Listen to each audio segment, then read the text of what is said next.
You're not going to win trying to convince suburban white women to not vote like their husband. So this is not just about who controls the House. This is about how do you also control the power on the state level. And so, Nola, what I have been saying to big money Democrats or progressives or independents, whatever you want to call them, that if they were smart, and a lot of them are, they have to be serious, they have to simply do what the black folks in Georgia did. Stacey Abrams, Warnock, and others, the New Georgia Voter Project. You have to, literally, they have to go into a room and say, we're gonna allocate $100 million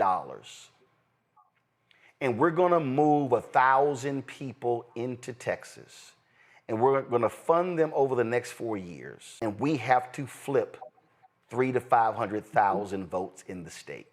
The voters are there. They have to do the exact same thing next door in Louisiana. So now all of a sudden, you don't need 100 million in Louisiana, a much smaller state. But what you are now doing is, you now are attacking what the Republican strength has been, and that is a lack of organized, mobilized voters. And Reverend Barber talked about the 90 million who sit out.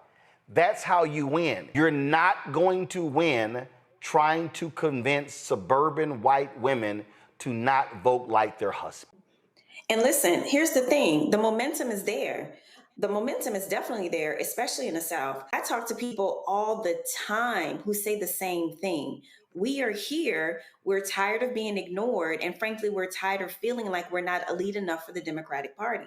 Those are the complaints I hear over and over and over again. And Stacey Abrams, the work that they did down there in Georgia, Senator Warnock, the work that they did, that is a blueprint for what can happen. And if the Democrats do not show up in this moment, if they do not capitalize on the momentum, if they do not understand the deep hurt, the deep pain, I would even argue, I've said this time and time again, I'm not that interested in Trump's 30 something, 30 plus. But what I will say, for the folks who were looking for something different, who weren't necessarily MAGA and who voted for Trump just because they thought it would be something different from what was happening, they might be amenable, those folks who live in the South, to make a choice to vote for Democrats because they are hurting, they are suffering, and they also feel betrayed.